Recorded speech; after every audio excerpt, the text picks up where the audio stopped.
Timeline, 5000 ans d'histoire, Richard Fremder. Le livre de l'Exode n'est donc pas un texte biographique, vous l'avez compris. Les historiens qui se sont intéressés à l'histoire de Moïse et qui ont tenté de démêler le vrai du faux dans le récit biblique s'en sont très vite aperçus, évidemment. L'histoire de Moïse accumule les invraisemblances et les incohérences, trahit une sérieuse ignorance en fait du mode de vie et des croyances des Égyptiens. Faut pas oublier qu'il s'agit d'une œuvre littéraire et pas du tout d'un livre d'histoire. Il s'agit pas non plus de tirer dessus à boulet rouge. Je tape pas sur les mythes, bien entendu. Il s'agit de replacer dans l'histoire. On va commencer par le début. La naissance de Moïse et son abandon aux eaux du Nil. Cette histoire n'est pas tout à fait étrangère aux spécialistes des royaumes mésopotamiens. Parce qu'elle leur est même, comment je pourrais dire, étrangement familière. Ce n'est autre que la légende de la naissance du roi Sargon d'Akkad, un grand monarque sémite, fondateur de la dynastie sémite, qui règne vers 2360 avant Jésus-Christ sur l'ensemble de la Mésopotamie. Vous voyez, ça vient de loin. Et voilà l'histoire originale, découverte, inscrite sur des tablettes datées de 2500 avant Jésus-Christ. Écoutez bien. Une femme qui vient de donner naissance à un garçon calfeute le berceau en roseau avec du bitume, une substance qui abonde en Mésopotamie, mais qui est totalement absente, sachez-le, du sous-sol égyptien. Puis elle laisse la corbeille dériver le long de l'Euphrate, un jardinier en train de puiser de l'eau aperçoit la corbeille, découvre l'enfant et l'adopte. La déesse Ishtar a pitié de l'enfant et le couvre de sa protection, et grâce à son aide infaillible, l'enfant devient le grand roi Sargon Ier d'Akkad, le fondateur du premier empire de l'histoire, tout simplement. Cette histoire va se répandre dans tout le Proche-Orient jusqu'en Inde et dans les hauts plateaux tibétains, sachez-le. Il est évident que les scribes juifs qui ont rédigé la Bible s'en sont inspirés et l'ont replacée dans un contexte égyptien en adaptant quelques éléments. Le berceau de roseau est devenu une corbeille de papyrus qui abonde le long des rives du Nil, bien sûr, mais étrangement, ils ont gardé le bitume alors qu'ils n'en trouvent pas, encore une fois, en Égypte. Deuxième point, où la corbeille a-t-elle été repêchée ? Aux abords de Pi-Ramsès ? Ça, c'est l'hypothèse la plus communément admise. Effectivement, elle est située sur la branche du Nil la plus à l'est, là où justement se sont installés les Israélites. Alors ce qui est certain, c'est que la corbeille n'a pas pu voguer au gré des courants à cause des animaux qu'on ne trouve pas dans les eaux de l'Euphrate, mais qui hantent, eux, les profondeurs du Nil. Je vous passe les crocodiles.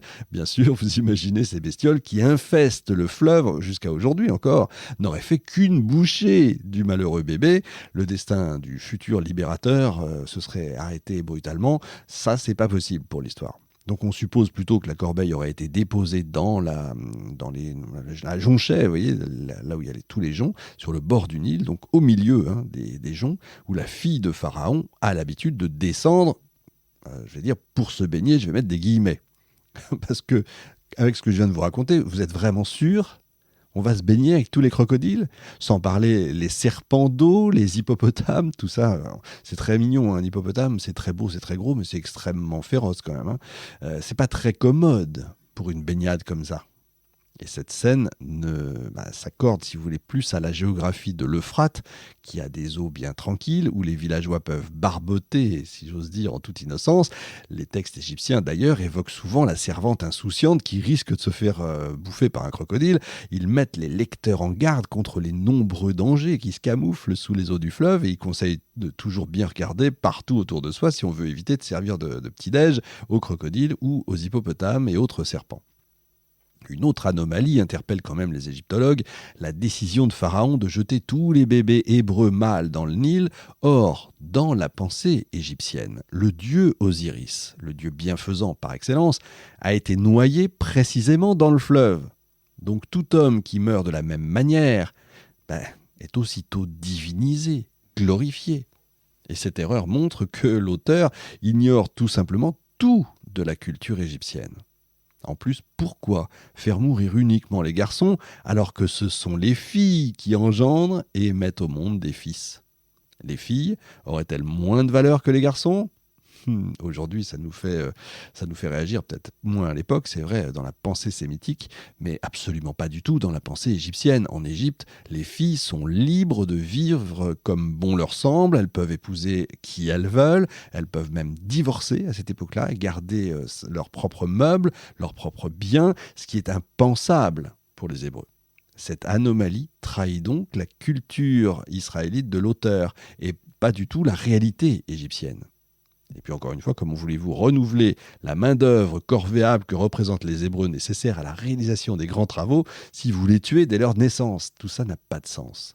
L'histoire de l'enfant caché dans les papyrus rappelle aussi le mythe de la naissance d'Horus, le fils d'Osiris. Sa mère, Isis, qui craint les nombreux dangers qui entourent l'existence de son enfant, décide de le cacher au beau milieu des marécages, jusqu'à ce qu'il soit devenu un homme. Manifestement, être tiré des eaux, c'est plutôt de bon augure pour accomplir un destin fabuleux, vous voyez ce que je veux dire. Donc chaque ligne du récit de l'Exode est remplie d'invraisemblances. Ce qui ne veut pas dire que c'est pas pour ça qu'il ne faut pas le lire, encore une fois.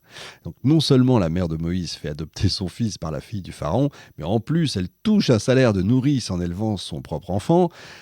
C'est pas un tableau naturaliste de l'Égypte et encore moins un recueil de faits historiques. À l'évidence, le rédacteur du livre de l'Exode n'a jamais mis les pieds en Égypte. Encore une fois, il s'agit d'une œuvre littéraire, poétique, remplie de motifs symboliques. L'adoption de Moïse par la fille du pharaon lui permet d'acquérir une double culture, c'est très pratique, hébraïque et égyptienne, qui lui permettent le moment venu d'endosser le rôle d'intermédiaire, évidemment, entre pharaon et le peuple d'Israël. Et puis ça nous fait des super films. La Bible ne dit rien de l'enfance de Moïse au palais royal. La tradition rabbinique comble justement cette lacune en indiquant qu'il est élevé à la cour de Pharaon jusqu'à ce qu'il ait atteint l'âge d'homme, instruit, je cite, dans toute la sagesse des Égyptiens. Il est effectivement courant que parmi les étrangers installés en Égypte, certains soient choisis d'après leurs aptitudes pour être égyptianisés, si vous voulez, dans des écoles spéciales où on leur enseigne le mode de vie et la culture égyptienne. Devenus adultes, ils entrent dans l'administration pour servir les intérêts de l'État égyptien dans ses relations avec ses États vassaux. Les archéologues ont mis au jour ce qu'on appelle des centres de formation destinés justement aux garçons qui souhaitent devenir scribes, puis ensuite entrer dans la bureaucratie. Ces futurs fonctionnaires sont éduqués dans de véritables institutions qui entourent le palais royal. On ne compte plus les écoles destinées à l'éducation des enfants étrangers, tandis que dans le Fayoum, des dames de haute naissance se chargent de l'instruction des princes issus des cours étrangères. Des tablettes et des morceaux de calcaire sur lesquels des mains malhabiles ont recopié les grands classiques de la littérature égyptienne, témoignent de cette égyptianisation, si vous voulez, des enfants étrangers. Peut-être que l'une de ces écoles a accueilli le jeune Moïse. Mais comment replacer cette histoire dans un contexte historique précis? La tradition fait de Ramsès II le pharaon de l'Exode. Mais est-ce que c'est bien lui? Et comment en être sûr? J'ai déjà un peu répondu à cette question dans l'épisode précédent. Moïse aurait pu bénéficier d'une faveur du roi Horemheb, fondateur de la dynastie des Ramsides, très soucieux des problèmes posés par les remuants sémites d'Égypte. Et une fois égyptianisé, Moïse revient vers les siens. C'est l'époque où, selon l'archéologie, Séti Ier fait travailler des apirous, souvenez-vous, à une ligne de défense dans le delta oriental, près de Cantyre, un lieu que choisira Ramsès II, son fils, pour établir sa capitale, Pi-Ramsès. Alors, j'ai déjà indiqué dans l'émission précédente que des populations sémitiques s'étaient bien établies dans le pays du Nil, d'abord durant la 18e dynastie, puis sous les règnes des Ramsès, avant de quitter le pays et d'être écrasés par Méremptah, le fils et successeur de Ramsès II. L'archéologie et l'épigraphie prouvent qu'il y a bien eu des Hébreux en Égypte, j'insiste, mais il s'agit soit d'ouvriers étrangers, asiatiques, entre guillemets, amenés de force, c'est vrai, en Égypte pour travailler sur les chantiers de construction, soit des criminels, des voleurs, des brigands, bref, des gens pas très recommandables. Nulle part, en dehors de la Bible, on ne trouve de traces d'un peuple entier réduit en esclavage, maltraité, mal nourri par des fonctionnaires sans scrupules. Ils représentent une main-d'œuvre considérable. Les Égyptiens ont donc tout intérêt à les traiter convenablement, à leur fournir de la nourriture en quantité et à leur octroyer des jours de repos pour qu'ils puissent restaurer leur force, justement. Timeline, 5000 ans d'histoire, Richard Fremder.